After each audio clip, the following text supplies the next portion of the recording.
जिसका विरोध किया उसको इन्होंने यहाँ पर लागू किया। ये मोदी जी की है। झूठ बोलने में इस दुनिया में मोदी जी से ज्यादा कोई भी माहिर व्यक्ति नहीं है। इसलिए मोदी जी की बात और कुत्ता की लात और इसी तरह से इनके जुड़े हुए जो लोग हैं अंबानी और अडानी, इनकी बात का कोई भरोसा नहीं है। लेकिन देश का सौभाग्य कि जब देश के अन्नदाता के गले में फांसी का फंदा डाला गया तो देश का अन्नदाता अपनी पूरी ताकत से खड़ा होकर विरोध कर रहा है। और ये विरोध इतना जबरदस्त है कि सरकार ने अगर ये बातें नहीं मानी, कानून वापस नहीं लिया, तो सरकार का बोरिया बिस्तरा उठा के फेंक दिया जाएगा, सरकार को उखाड़ कर फेंक दिया जाएगा।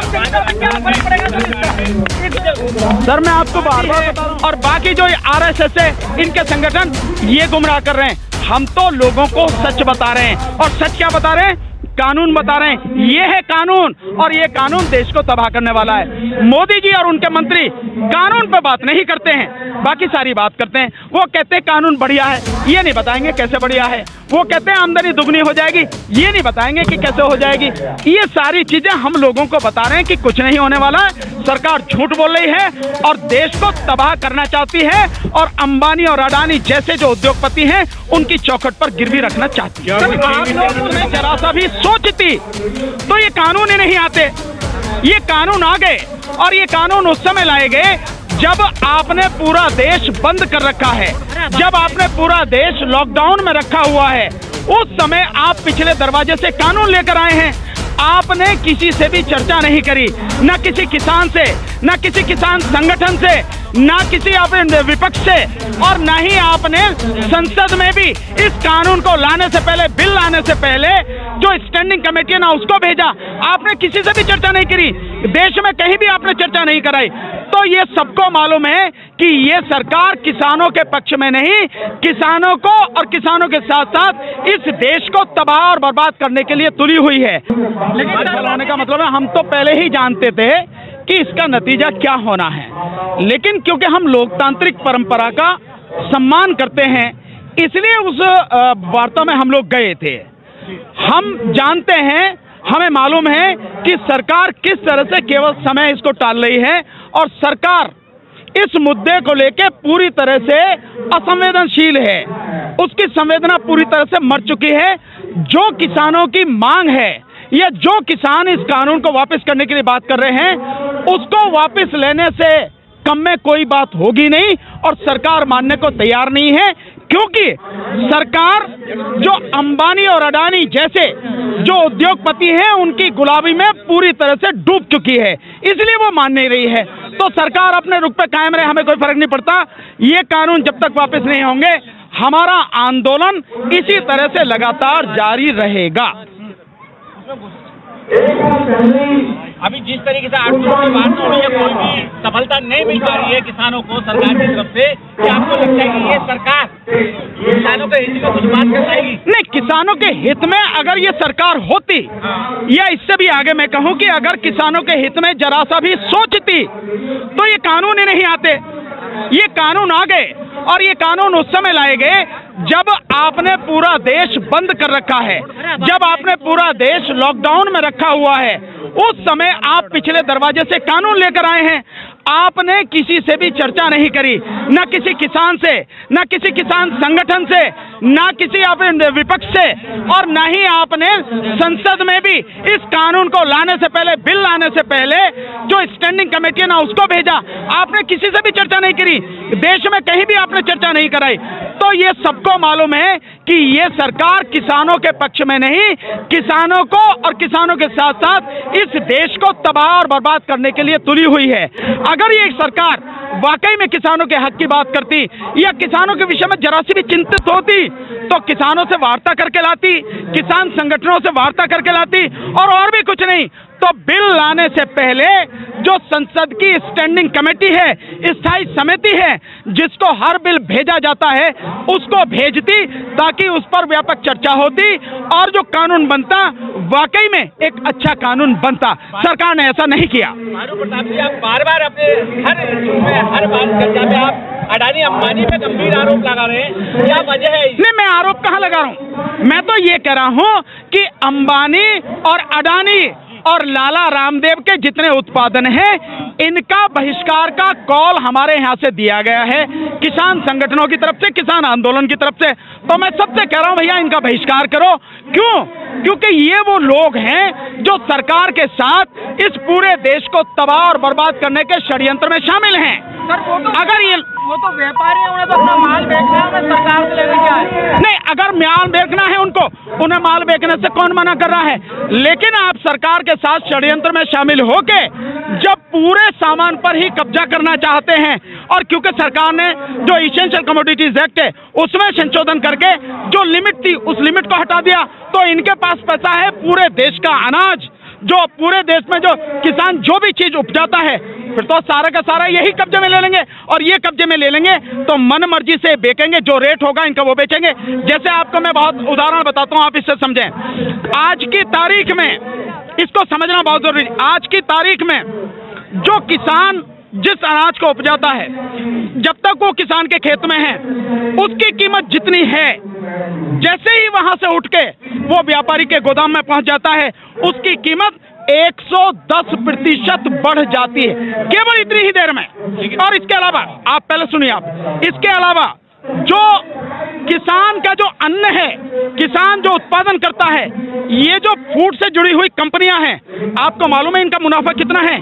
इनका मुनाफा 8000% से लेके 15000% तक है। मतलब ये माना जाए 80 गुना से लेके 150 गुना तक। यानी जो किसान है उस किसान को उसकी लागत भी नहीं मिल रही। आप बाकी तो चीजें छोड़ दीजिए, उसकी लागत भी नहीं मिल रही, उसकी मेहनत भी नहीं मिल रही। और उसी अनाज से, क्योंकि व्यापारियों के पास पैसा है, तो पैसे वाले 8000 से लेके 15,000 गुना तक, 15,000% तक उसका मुनाफा कमा रहे हैं। क्या मानेंगे आप इसे? और सरकार ने उन्हीं को और माला माल करने के लिए ये कानून बनाए हैं, उन कानूनों में संशोधन किया है।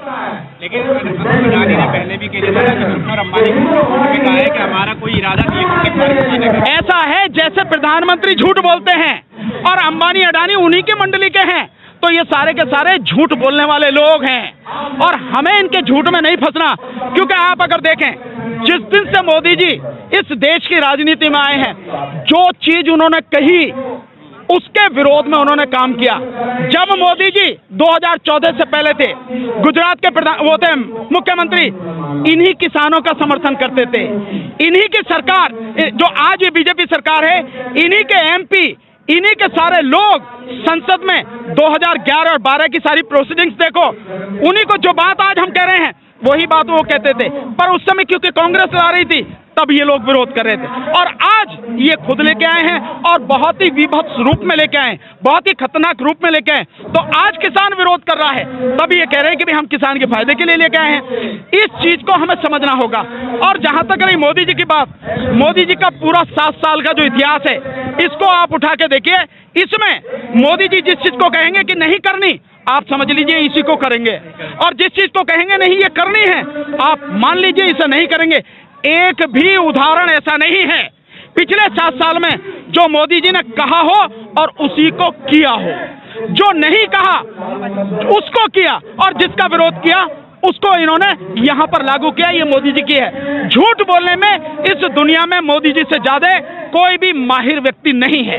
इसलिए मोदी जी की बात और कुत्ता की लात, और इसी तरह से इनके जुड़े हुए जो लोग हैं, अंबानी और अडानी, इनकी बात का कोई भरोसा नहीं है। लेकिन सर, आपकी जिस तरीके से तारीख पे तारीख दी जा रही है, क्या आपको नहीं लगता कि किसानों का मनोबल तोड़ने के लिए तारीख दी जा रही है? नहीं, वो हमारा मनोबल क्या तोड़ेंगे? मनोबल तो सरकार का ही टूटेगा। और हमें मालूम है क्या हो रहा है, क्या होने वाला है। हाँ, सरकार जो रणनीति अपना रही है, इसमें समय बेशक लग जाए, लेकिन आखिर में जीत किसानों की ही होनी है। और ये तीनों कानून वापस होंगे, एमएसपी कानून बनेगी, अन्यथा इस सरकार को उखाड़ के फेंक दिया जाएगा। आपको मालूम है, कल हमारे जो किसान संगठन है, हमारे किसान संगठन के नेता हैं, उनसे जब सरकार ने कहा कि आप कोर्ट चले जाओ, तो किसान नेताओं ने बहुत स्पष्ट मना कर दिया कि हम कोर्ट नहीं जाएंगे। मैं समझता हूं इस बात के बाद में किसी और चीज की संभावना नहीं है कि जिस देश में अदालत पर भरोसा खत्म हो गया, मुझे तो पहले से ही नहीं था, मैं तो जानता हूं, लेकिन अगर किसान नेताओं ने कहा है तो अदालत को आत्मावलोकन करना चाहिए, सुप्रीम कोर्ट को, हाई कोर्ट को सोचना चाहिए कि आज की तारीख में सरकार की तो साख ही नहीं है, साख जो है वो अदालतों की भी खत्म हो चुकी है। अन्यथा हम ये बात नहीं कहते। तो ये सब सोचना उनको है। आंदोलन हमारा जब तक ये कानून वापस नहीं होंगे जारी रहेगा। सब सरकार ये कह रही है कि आप जैसे पढ़े लिखे लोग किसानों को गुमराह कर रहे हैं, बार बार गुमराह कर रहे हैं। नहीं नहीं, हम गुमराह नहीं कर रहे। देखिए, नहीं, ना हम भड़का रहे, ना हम गुमराह कर रहे। इस देश में अगर लोगों को गुमराह कोई कर रहा है तो नंबर 1 है प्रधानमंत्री श्रीमान नरेंद्र मोदी जी। श्रीमान नरेंद्र मोदी जी वो कर रहे हैं गुमराह, और फिर बाकी जो उनके मंत्री हैं, बाकी जो उनकी पार्टी है, और बाकी जो आरएसएस है, इनके संगठन ये गुमराह कर रहे हैं। हम तो लोगों को सच बता रहे हैं, और सच क्या बता रहे हैं? कानून बता रहे हैं। ये है कानून, और ये कानून देश को तबाह करने वाला है। मोदी जी और उनके मंत्री कानून पे बात नहीं करते हैं, बाकी सारी बात करते हैं। वो कहते हैं कानून बढ़िया है, ये नहीं बताएंगे कैसे बढ़िया है। वो कहते हैं आमदनी दुगनी हो जाएगी, ये नहीं बताएंगे कि कैसे हो जाएगी। ये सारी चीजें हम लोगों को बता रहे हैं कि कुछ नहीं होने वाला है। सरकार झूठ बोल रही है और देश को तबाह करना चाहती है, और अंबानी और अडानी जैसे जो उद्योगपति हैं उनकी चौखट पर गिरवी रखना चाहती है। आप लोग उस समय कहाँ गए थे जिस समय लाल किले को गिरवी रखा जा रहा था, रेल फेंकी जा रही थी? आज किसानों की बारी आई तो सब रोड पे निकल के आ रहे हैं। जब रेल फेंकी गई, निजी हाथों में दी गई, लाल किला निजी हाथों में दिया गया, तब लोग, आप लोग कहाँ थे? नहीं, हम लोग तो तब भी विरोध कर रहे थे। पीपल साहब, आप कैसे कह रहे हो हम कहाँ थे? आप मुझे देखते नहीं हम कब से विरोध कर रहे हैं? हम तो लगातार विरोध कर रहे हैं। एक चीज बताओ आप हमें, सीए एनआरसी के में हमने तबियत से विरोध किया, पूरे देश में किया। हम ईवीएम का विरोध कर रहे हैं लगातार, जब से सरकार ने शपथ ली थी तब से विरोध कर रहे। हर बात जो देश के विरोध में है हमने इस सरकार का विरोध किया, और खुल के किया, बिना किसी डर के किया हमने। बात ये, मैं मानता हूं आपकी बात कि जिन लोगों पर सीधा सीधा प्रभाव पड़ता, जैसे रेलवे का निजीकरण, तो रेलवे के जितने भी कर्मचारी थे उनको विरोध करना चाहिए था। जैसे इस देश में 1 जनवरी 2004 को जो पेंशन है वो बंद कर दी गई, तो जिनकी पेंशन बंद हुई उन्हें विरोध करना चाहिए था, उन्होंने नहीं किया। तो जिन लोगों से सीधा इफेक्ट पड़ता है उनको विरोध करना चाहिए था, अफसोस नहीं किया। लेकिन ये देश का सौभाग्य है कि जब देश के अन्नदाता के गले में फांसी का फंदा डाला गया तो देश का अन्नदाता अपनी पूरी ताकत से खड़ा होकर विरोध कर रहा है। और ये विरोध इतना जबरदस्त है कि सरकार ने अगर ये बातें नहीं मानी, कानून वापस नहीं लिया, तो सरकार का बोरिया बिस्तरा उठा के फेंक दिया जाएगा, सरकार को उखाड़ कर फेंक दिया जाएगा। सर, मैं आपको बार बार बता रहा हूँ, आम जनता तबाह हो जाएगी, पूरी तरह से बर्बाद हो जाएगी। जो एग्रीमेंट वाला कानून है उसका सेक्शन 3, 4, 5, 6 और 7 में 10 और 11, 13 और 14 और साथ में 18, 19, 20, आप इनको पढ़ के देख लीजिए। आप देख लेंगे कि केवल इन्हीं सेक्शन में इस देश को बर्बाद करने की पूरी कहानी लिखी हुई है और कुछ नहीं है। अच्छा, एक सरकार कह रही है राज्य सरकारों का राज्य सरकार डिसाइड, सरकार ये कहे कि राज्य सरकारों का हक तुमने पहले कैसे मार लिया? ये कानून बनाने का अधिकार केवल राज्य सरकारों का है, क्योंकि एग्रीकल्चर राज्य का विषय है। तो सरकार जो बेशर्मी से कह रही है, पहले अपने गिरेबान में झांक के ये बताए कि तुमने ये कानून बना कैसे दिया?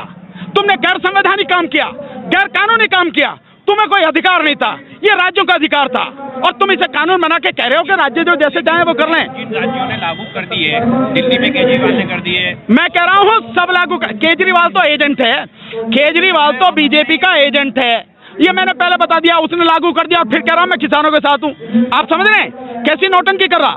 इसलिए आप समझो, कोई सरकार लागू कर दे जिसमें दम हो, सरकार के साथ में खड़ी हो जाए। लेकिन हम आपको बता के दे रहे हैं, तीनों कानून वापस होंगे, एमएसपी कानून बनेगा, नहीं तो सरकार को उखाड़ कर फेंक दिया जाएगा। मोदी जी इस बात के लिए तैयार रहें।